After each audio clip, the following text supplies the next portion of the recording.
I met VintageMozart in April, and through some of the fellow collectors, Q from London, with who I used that time. We spoke every week or alternative week who we found in the space, and so we spoke about VintageMozart, and yeah, that was amazing. The moment I saw his work, I was just struck by it, and I think I bought his second one-on-one that he released, which honestly is still one of the really true special, precious pieces in my collection.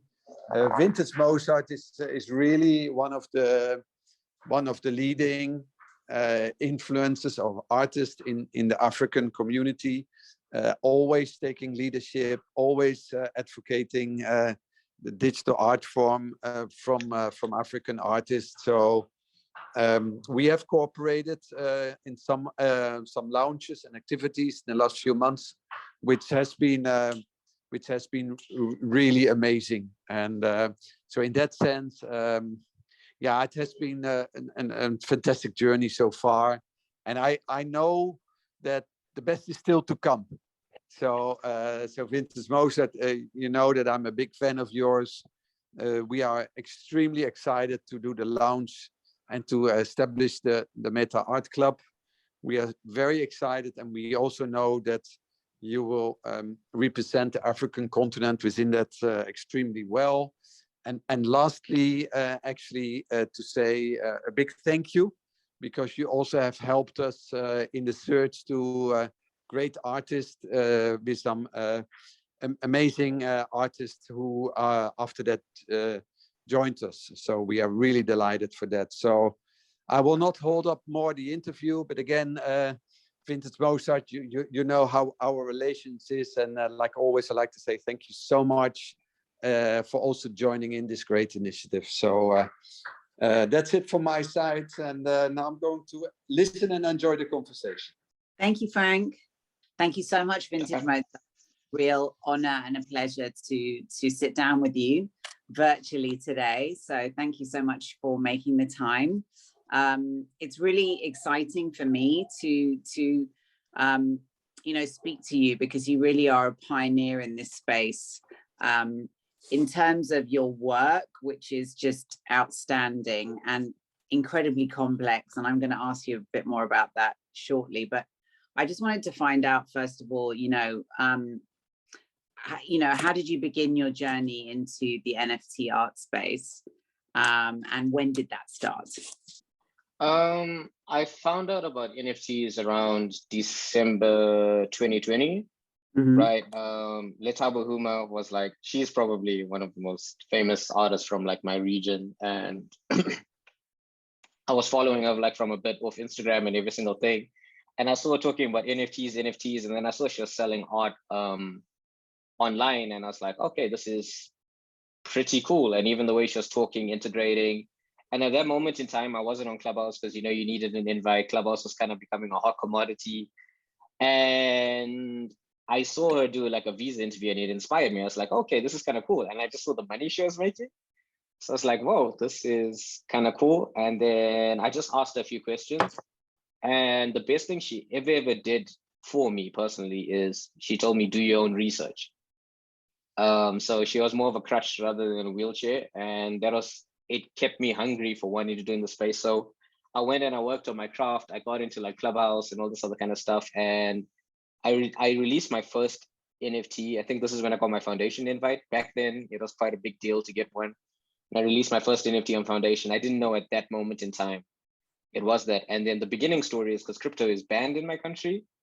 I had to use my cousin. I had to send money to my cousin. I had to create the wallet, and then he had to send the ETH to me. So for me, the journey was far longer than your typical person, just getting the access into it. And at that moment in time, I thought Foundation was like the only site you could get to, and super rare. So whilst it was there, I went and I minted my first one. And I always love, I think this will be the first time I tell the story. I minted my first ever NFT 3 times because I had a spelling mistake. And then a collector, Mansa Musa, he sent me a message like, hey, there's a spelling mistake. So I didn't know about burning and all this other kind of stuff. I thought you could edit it. Got my cousin to send me more ETH, burnt it. Still had the same spelling mistake because I didn't refresh the page. So I minted it again. Then I had to burn it again, get the spelling right, every single thing. Then the bid came in, and then I was like, oh, okay, this is pretty cool. So the bidding war started, and you're just watching this, and I didn't understand the whole process of NFTs. I didn't know how simple it was, simple in quotes. And I didn't know that you had to pay to get your money out. So then I had to ask my cousin again for money. And then I was like, yo, man, send me this amount. I need to settle the auction so I can get my money. It's like this. And then I thought, okay, this is cool. And that's when I started like integrating on Clubhouse and all this other kind of stuff. And I started learning about NFT stuff because it's the typical thing where people come for the ETH, but then you stay for the community. And that's when I actually learned the aspect of, I was like, oh, okay, this is bigger than money type of stuff. And for the first time in my life, I felt like I met friends that got me the way I thought. I didn't feel embarrassed the way to talk about art. I didn't feel embarrassed about what I wanted to do. And all my stuff that I was doing in the real world that I was failing in, I was now relatively successful. Successful because, like, for me, I don't have an extremely high threshold.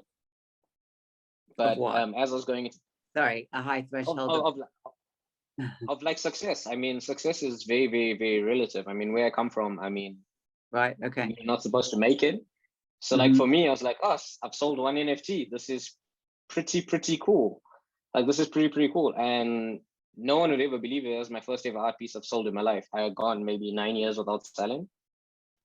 It's amazing. And it didn't make me give up, because I was like, I just like making art. And then now for the first time in my life, someone's like, hey, I'd like to buy that. And I was like, that's pretty cool. So my introduction was a very, very welcoming one. And then even when I went into Clubhouse, I got like so much support from people and all this other kind of stuff. That's amazing. Sorry, I don't want to ramble. I don't want to just ramble. Not rambling at all. No, I'm just taking it all in and just, you know, in awe of, you know, first of all, your transparency, because I think everyone's new in this space in a way. Maybe not now in November 2021, but certainly in 2021, you could still say this was nascent in terms of digital NFTs and this whole space. So I think it's really interesting learning about your journey. And I just wanted to find out, you know, you talked about kind of your, you touched on it just briefly, you know, you felt that there was no one to really kind of benchmark your success around, and how did you kind of cultivate your art practice from childhood to now? So when I was a kid, like my dad's very, very old school, right? Like, I feel my dad could have been an artist, but it's one of those things of untapped potential and the traditional white collar job system that he had to go through. Like, school, army, police, then he got a job. He only worked in white collar organized systems. So when I started, I was very, very lucky that my parents, like, I come from a middle class family, and then I was on scholarships almost my whole life. So when I started like school, I managed to get into a private school system on scholarship and on merits, right? And while I was there, the first time I was exposed to like arts. So when I got into high school, I wasn't the most talented kid. By far, no means. I already know, like, when I say talented, like, I always use this example of Michelangelo and Basquiat. You really appreciate Basquiat, but you need an eye to appreciate it. By Michelangelo, you already know, like, yo, this guy is really, really good aesthetically. But Basquiat, to the untrained eye, would not be aesthetically pleasing to every single person, right? So when I was like working through my stuff, I was more of a creative type of person rather than an aesthetic. So my art teacher kind of like believed in me, and it was the one subject that I was enjoying and I was excelling in it. And that's how I kind of started. So I started off in all those mediums and like learning from a grassroots level. And then I started taking it up like how you do O and A level. And then I failed art, funny enough. I failed art the first time I wrote my O levels. And then the second time I ended up getting a C, but I still persevered. And when I did my A level, I ended up getting a D. And then everyone's like, why do you keep doing this? And I think what motivated me is that the schooling systems within the world, it's like we always think about, we judge a fish on its ability to climb a tree. Totally. And yeah, so you were being compared to other people because the system was telling you what was good, but they weren't looking at what potential you could create. And as I continued, I went to university and I went back and rewrote my O-level art. I got an A, and then I rewrote my A-level art and I got an A, and I realized that I just had the wrong adjudicators. I didn't want to give up on that because I was like, I did so well on my other academic things. So when I started university, I started off as an architect, and then I dropped out, and then I pursued graphic design, and then I did my master's in that because I was starting to engage into digital art. I've always been interested in this, like from a educational factor. I was like always reading about these people. I was watching like art, like YouTube was, I come from the generation of YouTube, so it was kind of easy. So I would always stay on the internet and I would see like Andy Warhol documentaries and people just talking about his kind of stuff and Basquiat. So I learned from them from another perspective. So instead of like watching cartoons and all that kind of stuff, I was like the kid who was like trying to focus. And I said, yo, this is what I want to do. Like, this is what I want to do. I said, these people are kind of cool. I mean, even now after university, I got a master's degree and I still don't feel it was necessary. It was necessary for the experience, but it still wasn't what I wanted to do, even when I was in the system. And I was like, the NFT space is kind of helping fix a broken system, especially for creatives. You can tell kids that you can make it. You can make it in the sense of not money, but you can make it in the sense where you can have that form of self-satisfaction that you're doing something right with your life. And this is just my personal opinion. I don't think an office job can ever give you that little bit of satisfaction, because I was tired of having that what if factor in my life, you get me? So when the NFT stuff came up, and I'm so fortunate that I quit my job like 2 months ago, I've never been happier, like creating. Like I've never ever been happier. Like I feel like the saying of when God says God when, and then God says now, and you keep ignoring it. But this was the one time I said, okay, cool. Now is the moment. Even if I do fail, at least I know I'm failing and I tried. I wasn't doing the same mistakes that I've done for like, I'm going to call them mistakes for the last 10 years, where I was doing things, I was excelling, but I wasn't happy. But now the first time I would rather fail while I'm happy. That's the way I look at it. That's really powerful, Vintage Mozart, and clearly you're not failing on any level. So thank you for persevering so that we could see your work. I think you know, from what you're saying, you really convey this inner steel that's like, you know, you've got your vision for yourself and you kind of were finding it through you know, graphic design, but actually the artist was within. So can I ask you, did graphic design and studying it to such a high level, getting your master's, did that give you the tools to create, and as in the technical tools? Yeah. Okay. Yeah, no, I understand what you're asking. Like when I was like 16, there was a program called Inkscape at this time. I couldn't afford Adobe Photoshop at that time, because Adobe at that time, you needed to buy the disc, and I didn't have a computer. So my artistic background started of going to internet cafes and drawing on a mouse and like learning paint and everything. Like, as I said, like, and I didn't have a modern computer at home. So I wasn't that privileged. I needed to get out of the box. And then when I started graphic design, it came to the point I was like, okay, mom, dad, Cantonese is left off now. This is what I need to do. And that was probably the first big sacrifice I've ever asked my parents to like make. And they did it. Like they did it. Like I have traditional African parents, so I'm pretty sure that was pretty hard that, hey, yo, their son is going towards an art career, and you know, but they supported it. And I would say graphic design it helped me learn how to understand the program and what I want to do with it. That is the essential thing. Like, yeah, I would never ever jive and tell people to not go to university, because one, university is all about the life experience that you get there. You can never replace that. You can never replace that. And university is a cradle of knowledge, not from what you're learning in class, but from the people around you. Like I got so inspired by some of the people, and it was very, very nice. Now, for the first time in my life, I was now in a classroom where everyone has been judged on the same thing. I didn't need to include mathematics, physics, and all these other type of things. I was now focusing on being a creative. So now when you're now learning the programs, and like especially Photoshop, that's the primary thing, you're sitting next to someone and then you're finding out they are learning different blending modes. You're all using the same tools, but you're creating something different. And that's what helped cultivate my craft, was practice. I mean, people, it may sound cheesy, but practice does make perfect. Photoshop isn't rocket science. The things that I do on it, I can't explain because I've been doing it for so long. It's now second nature. I just go and I scroll through it.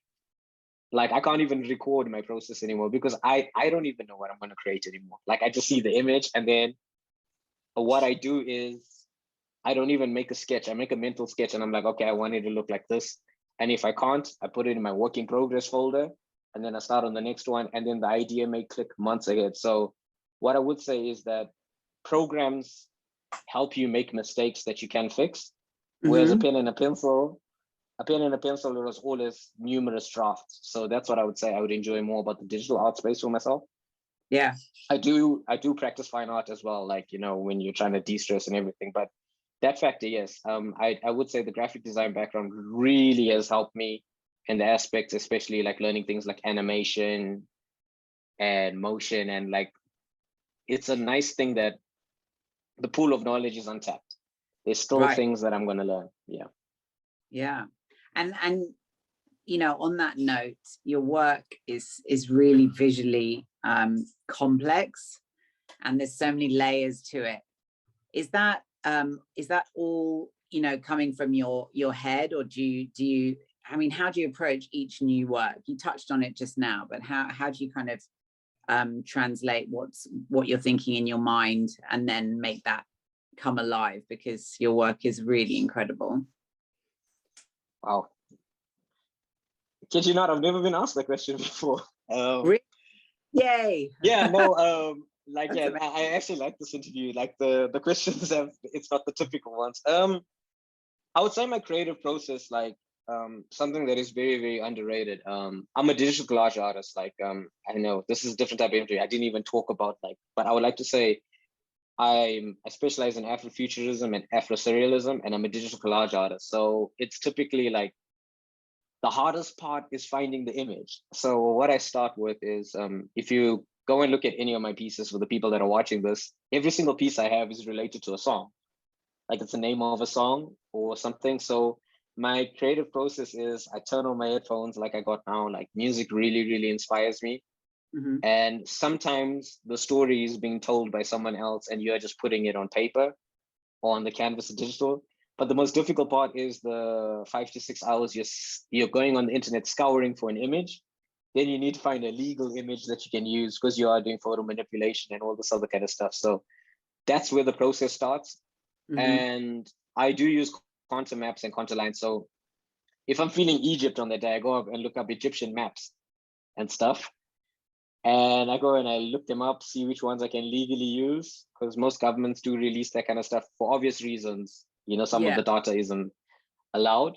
And what I do is I translate them into my own thing. I don't copy it directly, obviously, to avoid the copyright, but there will be parts and little intricate parts that inspire it. And then I'll just go and I look. And the gradient map part of me, like the topography inside my stuff, is I always thought how I wanted to find my way home, and home was me as an artist. Like, I think people will know my government name. Like, I always thought VintageMozart was always trapped in Liam, and Liam never ever gave him an opportunity. Like, he never ever gave him an opportunity to live, like him as a person. And the more and more I'm growing as an artist, there's less Liam and more VintageMozart. And I think that is the beautiful transition between, it may sound crazy, but the equilibrium relationship that we have as people, because in the real world and versus there, but I always knew from my heart, I always wanted to be VintageMozart. So even when I'm telling my tale, whether I'm putting the Cantonese symbols inside it, most of them have messages in it. Like typically I put like the 4 elements because I'm a big Avatar fan as well, like the cartoon, like, you know what I mean? Like, and since I'm a digital, like people say they're multidisciplinary artists and all that kind of stuff, I would like to say I do a lot, and I want to be an avatar of the space of like what I do. Like I want to have like different elements that I can do. And sometimes I put my encoded messages because my tagline is the greatest artist you've never heard of. And that is a name my friends gave me when I was like 13 years old, 13, 14. And I'm translating it into English, but it was a way of them teasing me, like, oh, you're going to sell and you're going to be an artist. So one of the guys said, the greatest artist you never heard of. And I was like, I bet. I said, that was probably my first form of motivation. And so now when I create every single piece, I want it to relate to something that tells its own story, can relate to a story, especially if I'm using like a song or something. And that translates to something, because the difficult part is I'm not drawing it. I now need to find elements that can go to my idea. So it takes a whole lot of other time. So I hope that was, sorry, that was a bit long-winded. Please don't apologize. Like I'm fascinated, and that you answered my question perfectly. So thank you. So I was going to ask you about your Instagram bio. Says from Renaissance to digital resonance. And I love that. And it's really powerful. And yeah, I mean, it's a tagline, but I just wanted to ask you about that, how you put that together. From Renaissance resonance, like it all intertwines on why I'm called VintageMozart. Okay. It's a double entendre. Like I'm very classical, and I pay respect and homage to the forefathers as much as I am a digital artist. I learned from the greats, like studying art and all this other kind of stuff. So the Renaissance, I think people already know, and I think I'm in the digital Renaissance. Like this is what it is. This is the era they're in. And resonance is because I use a lot of audio in my stuff, the vibes and the sound, and like so I wanted to resonate with you as a person. I'm trying to bring you from two different worlds. So it's the past and the future, and then you are living in the present. That is vintage Mozart, like right there. And the double entendre is that Wolfgang Mozart was a very, very old, and he's vintage. So that's where the double entendre was like that, because a lot of my friends used to tease me that I used to listen to quote unquote boring music. Yeah. And when I started the first name, what was the actual name, man? Oh, I'm forgetting. People used to call me Picasso as like isn't a teasing thing, but I became Vintage Mozart through one of my friends. Was the art part, so it was MozArt. Right. So right. Yeah. Right. So we were, okay, can I say it on the interview? Yeah, we were like smoking and we were high. Actually, yeah, I don't think my mom, okay, even if my mom sees it. So we were like smoking, and she's just like, yo, we were just like this, and she just said it, and I don't know how she just said it, and it stuck. We don't even remember the day, but she said Vintage Motzart, and then we were like, yeah, that was it, and it changed my Instagram name immediately. Like it was like immediately, and I do have German ancestry as well and Dutch ancestry, so it kind of like all intertwined into one another like a crazy thing. And I think, yeah, I think that was probably the thing that we do have. I would say we, as in like Liam and Vintage Mozart, like as the way we've like cultivated it as people. Yeah. And yeah, I would say, yeah, that is another question I've never been asked before. Funny enough. I love the way that you equate you know, the vintage with the now. And I actually think that Mozart was a change agent. I mean, he wasn't a normal composer. He was radical in his time, and he was a child prodigy. So so Vintage Mozart, you know, you are based in Zimbabwe, and you've just touched on your, you know, your heritage as well. So can I just ask how, you know, how being a Zimbabwean has informed your art practice and the subjects of your art? It'll sound quite contradictory, but being a Zimbabwean made me not want to do what other Zimbabweans are doing. Like the art scene here it's great, but not great for digital people. Let me put it that way. You can't really express yourself. It's very traditional. So the first thing that came to mind is I don't want to do what these people are doing. Like, I really don't want to do what these people are doing. You really can't stand out because our most famous artists being Dominic Benure or Tafuma Gutsa, they're soapstone sculpturists. So that literally is the limit to success. And I was like, man, I don't like doing that kind of stuff. Like the primary reason I was a digital artist was like, I don't like getting my hands dirty.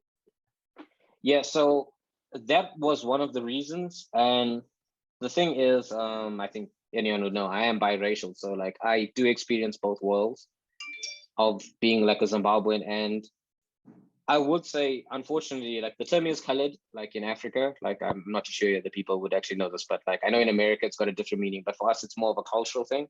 Okay. So there aren't many colored artists. There aren't many colored artists. And the reason I can tell you this is like everyone in Africa has a tribe that colored people don't have. That's the tribe. So culturally, my diversity was like, none of my parents are Shona and Ndebele, which are the majority tribes in Zimbabwe. So I couldn't get that cultural inspiration from each one of them. I don't have that root of to say, hey, yo, this is a Ndebele inspired theme with the Shona inspired theme, like in my household. The common tongue is English. So I came from a different aspect. So even when I was going and experiencing some of the Zimbabwean stuff, like when you're talking about everyone has like roots and heritage, I had to go and find. That's why a lot of my inspiration comes from reading. A lot of reading, like I use a lot of Greek mythology, I use a lot of Aztec mythology, I use a lot of African mythos. So the blessing was that I was not bound to one system. So I was like a bundle of how it is, like exploring every single culture. I had the privilege and the opportunity. So yeah, that's what I could say. Like my experience in Zim as an artist hasn't been great. I've always been open about this. I found it hard to fit in, very, very, very difficult. I've even found it hard to like get recognition, even till now. It's kind of difficult. So it is very, very, very much because like my art form isn't seen as an art form, because the traditional artists are quite, let me put it this way, they're gatekeeping, but they don't know why they're gatekeeping. Like they don't believe in the digital renaissance, and that is quite the off-putting thing. That's the way I can put it. Right. Yeah. No, I appreciate that. I love the fact that you have said that you identify in terms of, you know, artists with Daniel Arsham and Basquiat. I mean, that to me just speaks volumes. Oh, you did your research. Yeah. Daniel Arsham is the first guy. Like, listen, I knew like you can tell me, like Timothy Sorsdahl is one of my favorites, like when I was going through high school. But when I saw Daniel Arsham's work, I was like, nah, this guy's cool. Like, that's what I just said. I said, not his art, I like him just as a person, his vision and how he sees stuff, and the fact that he's colorblind makes it even more engrossed. Like I've read, like I have the privilege that I own a Daniel Arsham print, right? One of my friends got it in New York for me years ago, right? And I keep it so dear to my heart. I don't even have it anywhere so it can't get damaged. Because I said when I buy my first home, this is going to be the thing I frame, because it's like, this is an original Arsham piece and it's an A4 piece. It was like from back then in the years. And I was like, he really, yeah, like he gives me chills with the way that his art is done, and even his exhibits, the way he brings stuff to life. And a lot of my work, people would know, like I'm very, very inspired by him and influenced by him. Jean-Michel Basquiat it's kind of simple. I can say as a Black artist, he made it cool to be Black. That's the way I can say.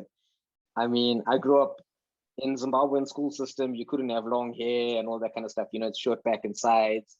Very, very, because we were a British colony. It was very, very traditional British stuff. But when I saw Basquiat, I was like, hey, you can have your hair out like this. You can have it all loose. You can wear suits. Like he just did things that defined the norms. Yeah. And that's how I felt in like the inside. And when I like blended him with another person, being Taj Francis, he's a Jamaican artist, right? This is like when I just got into uni. He was also another influence on like my style when I was like looking at him and like studying all these people, because I do think that is necessary, because the fine line between imitation and inspiration, it really, really is there. But when you can blend so many people, no one can accuse you, because your style does become your own after years and years of practice. Of course, when you're in your early years, people can just see like, oh, you're biting off this person or that person. But the important thing is the artistic journey is not where you're starting, but where you're ending, and how well you can keep the momentum. So like, that's why I would even say, like, if Daniel Arsham ever sees this, I'd love just to thank him, to say like, yo, he was one of the first friends that I ever read about. Like, you know, when you're like in a book and you're like looking and you're like, yo, this guy is doing some really, really, really cool stuff in the world. I think, you know, your work speaks so originally to what you're trying to convey. And I just, it feels really powerful. And I don't see other, I mean, of course, you know, you're a prolific artist, but I don't see other references. I just see it as your own. So I think it's really interesting the way that you define that and your influences. And I wanted to ask you, you know, Afrofuturist art, what is that? And who coined it? Okay, so Afrofuturism, the actual term, was coined by Mark Derry. This is like in 1994. And I got into Afrofuturism a few years ago. I could say Afrofuturism, like everyone has their own definition about it. And I even wrote a thesis on it. My thesis was on how Afrofuturism influenced the digital art culture in the 21st. It's quite a long-winded title, 21st century, right? I would say Afrofuturism is I would say it's the digital art renaissance for me, showing a utopia of what stuff is. Like, I mean, you're embracing technology, when technology and art mix with one another, and it's just got that African lens in it. It's just got that touch, because there is Asia futurism. I have seen people, and I'd say the main difference between the two is who are the people in front, like the model. Like, if anyone knows, I use Black women. Black women are probably my most models that I do use, and the main reason is that's what I grew up around. Those are the people that I saw in front of me. And for me, Afrofuturism is, I'm tired of seeing people that look like me being dehumanized in the art form. And I said, how can I make them look cool without making them look tacky? Like, how can I make them look cool without just putting a filter and making it look like the Matrix? That's not what Afrofuturism is. And a lot of people, it's not cyberpunk, it's not there. It's a movement that you're involved. It's just like, it's something you live and breathe. It is something, it is literally, I know the Americans say it is cultivated for the diaspora, but what about people in the motherland of the continent? It's something a little bit of different. So it is literally our mythology coming to life on paper and giving it an opportunity for people to go and learn. Like, I'm not trying to go and compete with Norse and Greek mythology and Aztec, but what I'm trying to do is emulate the what if factor. Like, what if we were given an opportunity to showcase our stuff? Like, what if the continent itself wasn't colonized? Like, where would we be? So that's what my art form like stands for. It stands for the what if factor, what we could have been. I mean, people go and they look at Black Panther. That is a very, very, very good comic and the movie of what it could be. Yeah. But I like to bring it to the extent in the art form of, that's what Afrofuturism is for me. It's not just the art form, it's a movement. It's a philosophy, it's a belief, it's a culture. To an extent, it's its own religion to like people. That's how people think. I mean, like, people can say football is a religion. So is Afrofuturism. I'm very, very proud of that. Like, I would say it's the harbor of what Ubuntu is. Like, the fact of the best way I can explain what Ubuntu is, like, people living through people. Like, no man is a man not alone. And that's what I say. We're just pillars on top of one another. Yeah, that's incredible. And you talked about Afrofuturism being, you know, a projection of what could have been, but then, you know, there are those incredible oral histories as well within your culture, the many cultures in Africa that have been lost, but they're still, the narrative has taken on kind of a new life of its own. And do you see yourself as channeling that and a voice for that in a way that, you know, even though colonialism came in, it didn't completely extinguish these complex societies? And do you see yourself actually kind of paying homage to that and giving it new life? The way I look about it is, like myself, I want to re-embrace lost cultures. I think the closest mythology and mythos that is popular around the world is the Egyptian mythology. Everyone knows the Egyptian gods and the hieroglyphic symbols and everything, but I have loads of Egyptian friends. And I think Egypt right now is primarily, it's not teaching those things. Yeah. So the art form is what's going to preserve it and keep it. That's why in Afrofuturism, you see a lot of pyramids, you see a lot of desert work, you see a lot of halos, all this other kind of stuff, because our forefathers and ancestors were doing this and they just didn't have a title to it. I mean, if you go to Nigeria and West Africa in CBD, like that kind of stuff. So when you're going and you put it down on paper, how are we going to cement this in history? And the best way is through art. Art is the only communication that will live forever. I mean, languages can die, we already know this, but art will never die on symbolism. And the way I look about it is that I want to go and teach the next generations that, hey, we've done some cool stuff on this continent too. We really, really, really have. And I said, don't let the world and the politics confuse you about what is right in front of you. Yeah. And the important thing is learn from the other continents as well. Like, I can give a best example. In Zimbabwe, we have a nyami nyami snake. It's like in Lake Kariba. It's like a myth. It's a myth. And it's basically like a snake. And in Greek mythology, well, there's many, many different names, but it's called the world eater serpent or a Stygian, whatever name they use it, just the Greek and Roman mythology. But that story is exactly the same as the one that we have here. And also in Aztec culture, they have the exact same snake. And that's where I keep saying that things like borders divided man, because we were one in the same at one time, like we were telling the same cultural stories. So that's why I do believe any single person can be an Afrofuturist and anyone can be an art historian, because at the end of the day, we're building off one another and learning. That's the beauty of like even this age of the internet, that now the resources are left untapped. You don't need to go and search for the library because the library is the internet. You can go and find people and you can learn of one another and build. And that's what I try and do in my art form. Like, I want to explore cultures. Like, I want it to be a mix of every single thing in the world and blend it up together and then like serve it to people. Yeah, that's incredible. And you touched on the diaspora interpreting Africa, and then you saying, no, hang on, I'm in Africa.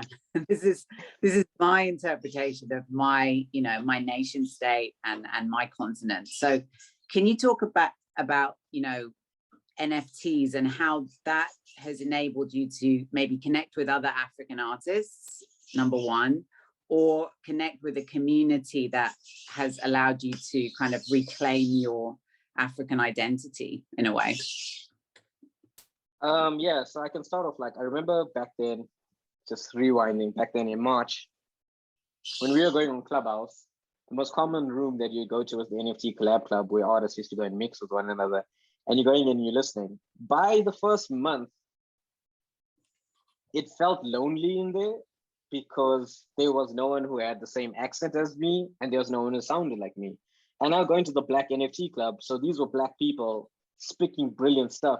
You'd think you'd relate with them, but that little cultural aspect of what I'd like to say, polished English, right? So these guys are speaking well, articulating well, and these guys, like, they had the history, they had the knowledge. And then it gave me an idea, because I had like a little bit of group chat, and I'm one of the co-founders of the African NFT community. So that's how the African NFT community was born, because I was like, hey, this is pretty cool hearing these diaspora stories, but what about from within?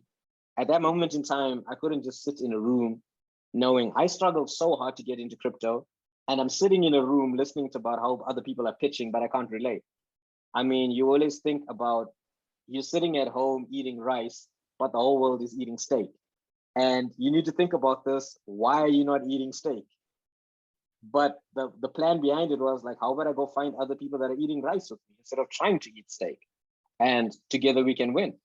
And as it just went on, we started doing our own Clubhouse rooms and everything. And then we found out, oh, there are so many other people just like me, that sound like me, that talk like me. And then they were into Afrofuturism. Like, some of them didn't even know it within the continent. And that's how you spread the knowledge. The NFT space was like, it bridged the gap between people, the gap of misinformation. Because the people in the diaspora, especially like in America, we already know their system on how it is, Black Americans in the diaspora. So they have a detachment from the continent, but the brilliance of the NFT space is now they have information directly from people of the continent saying, no, what you are hearing is false. This is what's happening. And they started learning, because there's so much media propaganda of what is happening and what will happen. But now when you're hearing it firsthand, you're like, oh, okay, that's kind of cool. This is kind of cool. So we started getting more Africans in it. And then there were more of them looking for the space. So the way I can actually see it is that African NFT community was like a social hub, and people just wanted to go there and hang out, and they felt comfortable. And it made them more comfortable to go to these other communities, because there was a time I did feel out of place. I was like, I'm staying up at early hours in the morning on American time to go and listen to a story about struggles I can't relate to, because I'm here in the continent trying to get ETH.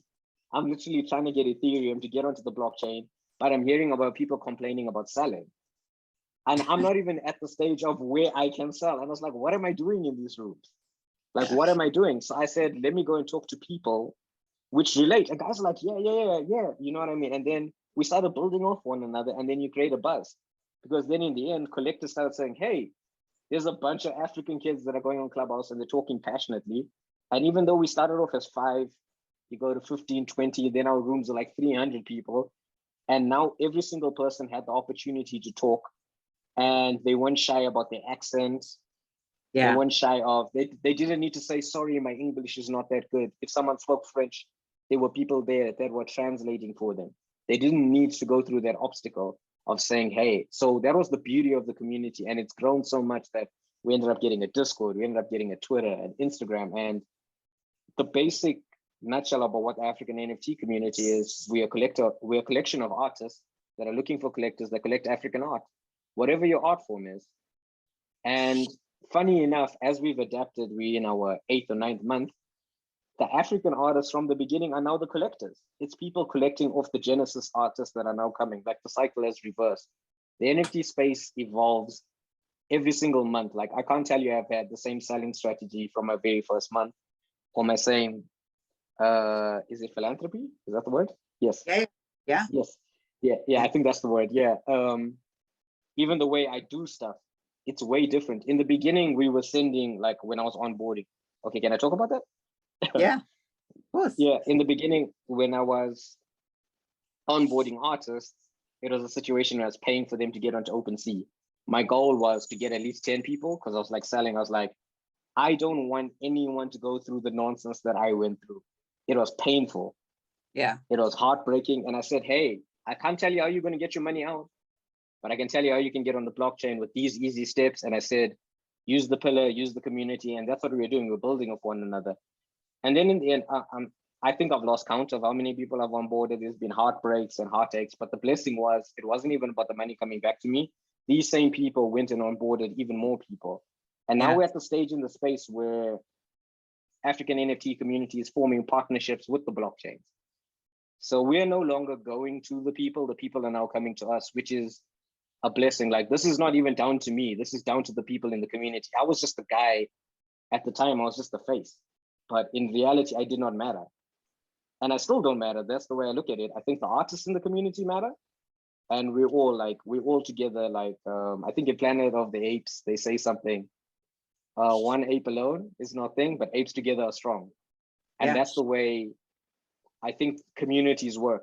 Like, that's the way I see it. And African NFT is probably the best thing ever, because I didn't find friends, I found family. Like, these are guys that are my social friends, and the Black NFT community as well, because they helped us elevate, because they had the popularity in the platform and we were just starting. So they were bringing everyone else, and it just became a blend. So you had people from the diaspora and people within the continent learning and bridging with one another, which is probably the most beautiful thing right now, to the extent where we've had exhibits like the Rise cohort exhibit, which was called the Crossroads exhibit. And it had 23 artists, guys that are now like my best friends. We've had situations where Linda Dunia, she did Cyberbot, which was the first ever curated exhibit on Foundation for Africans. So it was, how many was Linda? I think it was 25. I could be misquoting. It was over 20 artists. And it was in Dakar, Senegal with Foundation. And guys went there. And I believe almost every single person sold there. And these are like the layers and the steps that are happening within the community, that it went off as Clubhouse of just talking to one another to people doing stuff.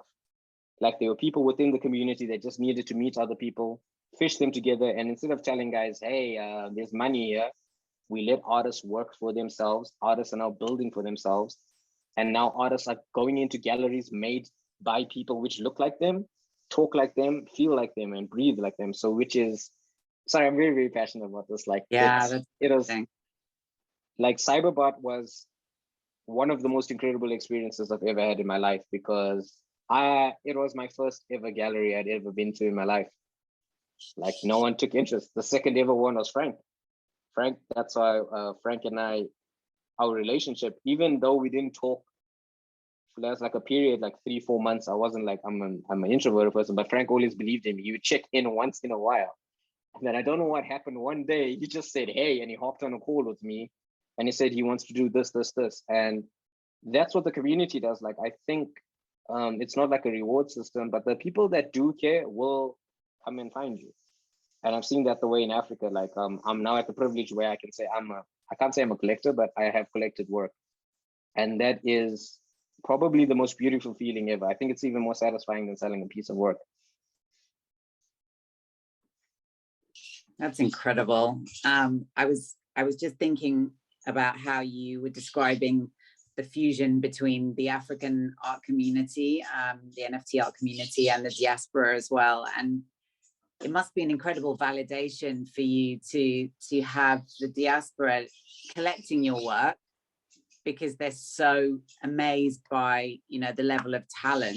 And I think the newness that you guys bring to the space that isn't the case in, say, the US. I mean, certainly there are prolific artists on both sides of the coin, and it's not about color in that respect. But, you know, the fact that you're bringing all of these influences into this new space, I mean, must be incredibly inspirational for them as artists and also as collectors. Yeah, I think one of the biggest inspirations in the NFT space is definitely Osinachi. I think he's a household name for everyone, and he's incredible. And the funniest thing is that I knew about Osinachi for years, and the NFT space helped me get a conversation with this guy. Like, he took the time to come into Clubhouse and sit with African, and you should have seen like how artists just like their eyes like lit up. And even guys like Corey Van Loo that are extremely huge artists right now, these are the guys that just come in and they sit in, they come in, they talk with you. And that's the beauty of the NFT space. Like, as you said, race, color, and all this kind of stuff, it doesn't matter here. It's now about, are you an artist and what you're doing. With African NFT, the difference is that it was a continent. Obviously Africa has its hurdles, and that's mainly political stuff, right, on the continent, right? But us identifying, we're the one community where we can say, okay, yeah, cool, you're African, and we just bundle up, because the Asian communities, which is so much fun. Asia is so big. Off the top of my head, I know there's 5 different Clubhouse rooms, but they all treat you with something different, and you get to meet people. And that community, the Asian community, has probably been one of the most supportive of the African community, like ever. Like, these guys, I can even think of a prime example. I think, no, she's in Singapore. Is she in Singapore? Yeah, Siobhan Wang. She came into our room, and the most touching thing is, she said, hey guys, I would like a few of you to go and look at my stuff. And she was like talking to Dark Mist, he's one of the co-founders, the African Energy. And she said, I want to emulate Black people in the best way possible, so it doesn't seem like I'm, what's it called, cultural appropriation. Yeah. And the fact that you're having people coming out of their way and going and asking, hey, how does this look? I was like, wow, this is not people just doing stuff anymore. Like, people are doing background checks. I mean, we now have people which are going and asking someone like, someone was doing an art. They were doing an art with an LGBTQ artist. And he said, I use these colors. And he asked someone from the LGBTQ, I hope no one would be offended. Can you tell me? And he got advice. So this is the beauty of the NFT space, that people can now go and check themselves. You never ever know. You never know it's the internet. It's unfortunately the internet, we have so many trolls, so sometimes it's not even a problem. People will find a problem with something. So the greatest thing is now that when you're in communities and you're in Discords, you can just go and pose a simple question, and no one can ridicule you for asking a question. Because I was talking the other day in a Clubhouse room, and I said, I hate how the young people are coming into a world where it seems like it's uncool to try. Like, when did that start happening? Like, when did this narrative of trying and testing out stuff become uncool, because my attitude is failure is the path to success at the end of the day. You really, really need to fail and hurt yourself so you can learn. Not like, oh, I've made a mistake. You need to fail. You really need to feel bad about yourself. And then you need to climb up and realize, what am I doing wrong? And then that is something no other human being can fix but you yourself. And that's part of the process. Oh yeah, the process is, the way I feel it is, it's like a treadmill that is never stopping.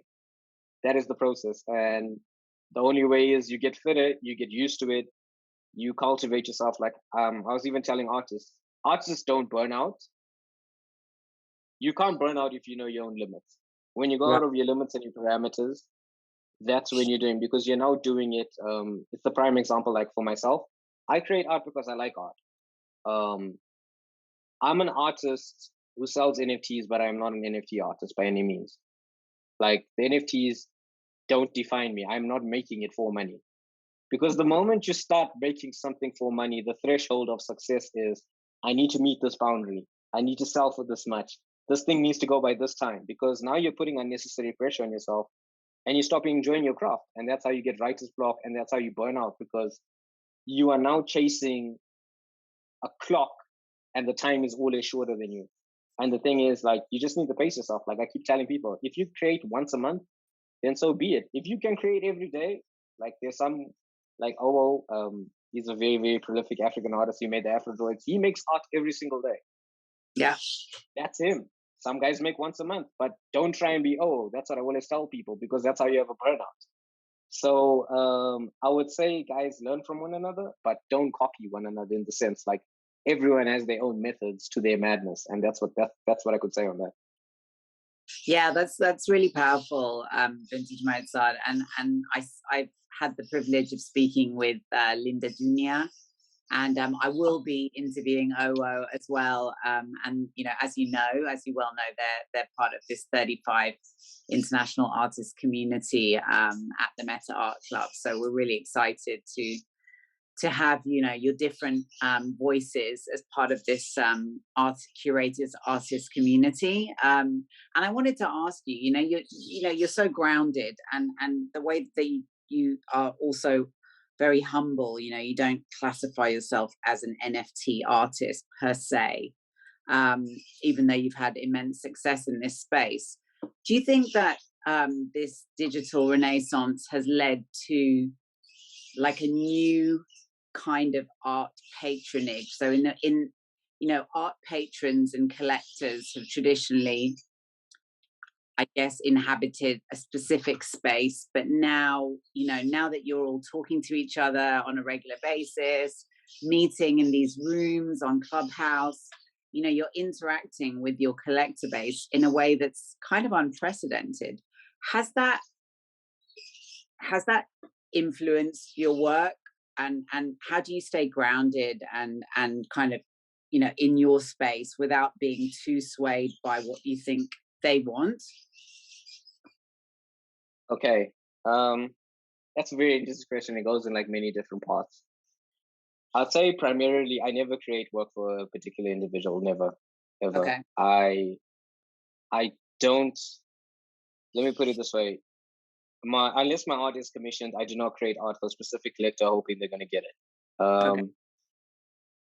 The reason I've mentally stayed stable is that I'm very, very privileged that I can talk to collectors as like friends. Like, I'll give an example. Frank is sometimes, you get on the phone and you'll ask how I'm doing, and he's one of my collectors, and you're just going and you're speaking. It's just like speaking. I think that's where a lot of people get it kind of twisted. In collectors are human beings. These are people that eat, they breathe, they have families, and there's like no pressure. And I believe you should treat them with the same amount of respect in the same way they've treated your art. But at the same time, I go on the polarizing part. I've had collectors that have been rude to me, and Right. they've thought this is going to sway my opinion or anything. I was like, hey, you're no longer interested in me. Thank you very much.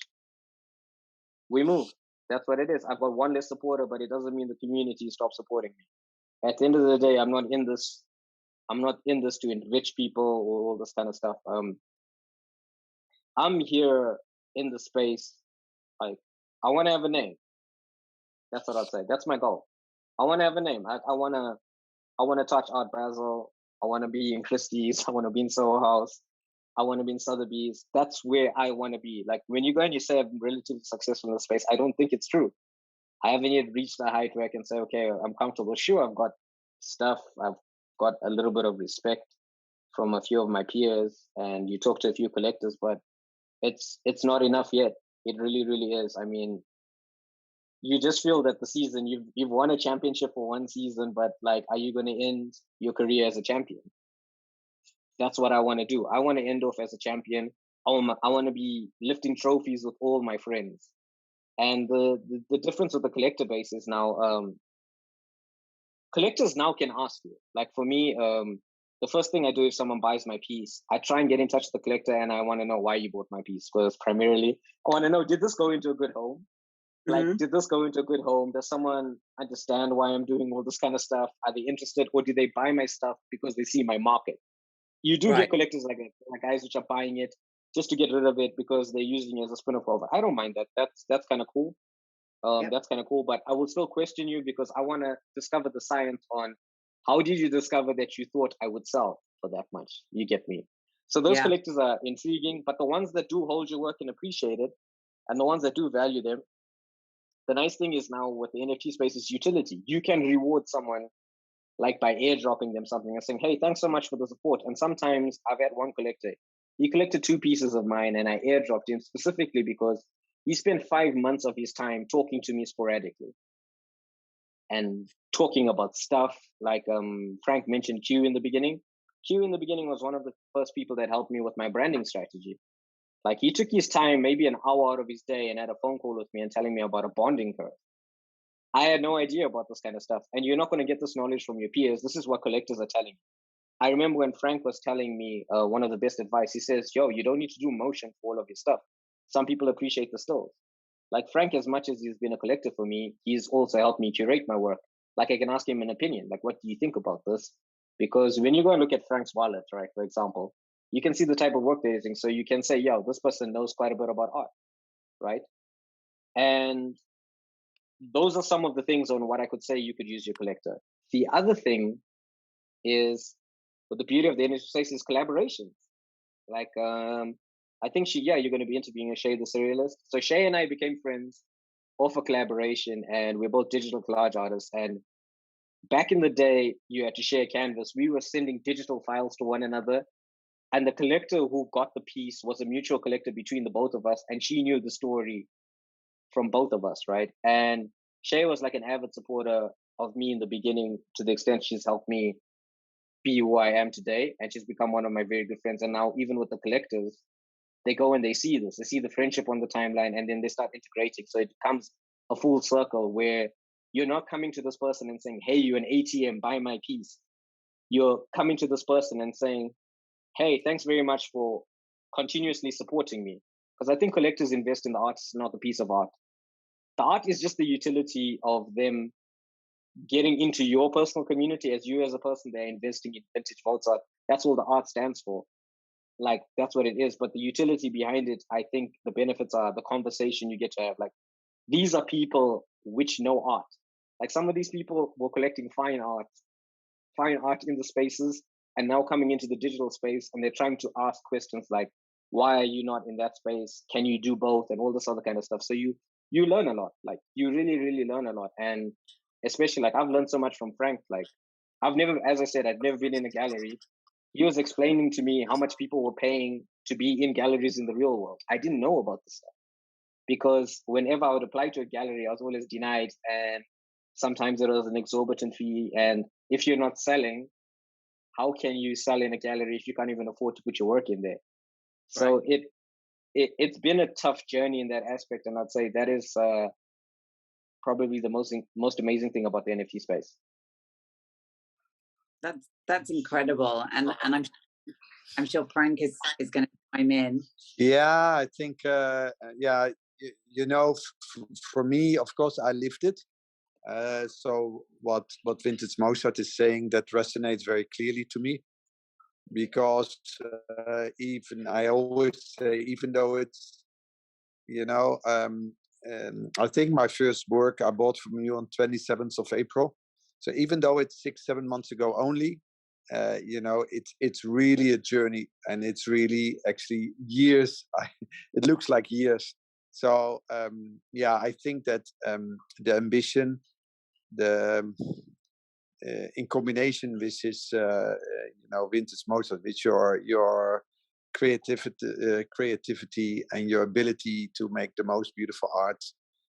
You know, this is just the start of your journey, and I think it's just fantastic how you share, you know, and you're very eloquent, and how you share that journey, and how deliberate and how thoughtful you are in the steps that you're taking. So you know, in that sense, because I know, Olivia, you know, you have certain time for these talks that you like to record, but in that sense, you know, it has been my privilege to be, you know, next to you in your journey. You know, it's my privilege. You know, I think also it speaks to you. You're very open. You're always ask as well for your opinion from others. You learn. Sometimes I challenge you, you know, to go out of your comfort zone, but you take those challenges on. And again, it's just a pleasure. It's just a great friendship that we have developed. And I think now with the MetaArt Club that we are getting, I really hope that this is helping you in your journey. And we are so glad to connect you with a new set of collectors. And in that sense, yeah, it's just, I'm grateful for the friendship that we have developed. And obviously we'll stand by your side in the journey that you're going to have. So thank you so much. I think that's it from my side, Olivia, just to respond to the amazing journey that VintageMozart has given in this talk. Thank you, Frank, for such a wonderful wrap up. VintageMozart, just to finish up, I just wanted to thank you so much for you know, the way that you've articulated this journey for yourself as an artist. And you know, it's been really inspiring learning about you and the agency that you have within the NFT space and beyond it. So thank you. Oh no, thank you very much. And Frank, like, just even like follow up, like, I'll say thanks to Frank when he does say challenge me. He has, like, he's one of the first collectors who said, "Hey, yo, can you do something like this?" It was an animal related thing, and he's one of the first people that took me out of my comfort zone, and it worked out fairly well. And Frank, I'd even say thank you. Like, he gave me an opportunity, like, you know, when we started talking about this, and he said, "I don't know how many people you talk to, and it's very rare where a collector and people are doing a project and say, 'Do you know any people, and can you reference me?' And they can curate and select." And the nicest thing is, I think half the list I know these people. Hey, so it's so exciting that when I do say it's like a champion, it feels like it's an Olympic team and all of your friends are there. And even if you're on the bench, you're rooting for the people that are like there. That's the exciting thing. Like, I'm just excited that I'm at the match. Like, it's just cool. It's just a very, very cool and wholesome moment. And thank you so much for taking your time. Like, I think this is probably the best interview I've had. Like, I'm going to say this on record. Like, I've never been asked these questions, like, ever, because a lot of the answers were challenging, and I didn't even know I was going to say some of the certain things. But like, thank you very much. I appreciate it.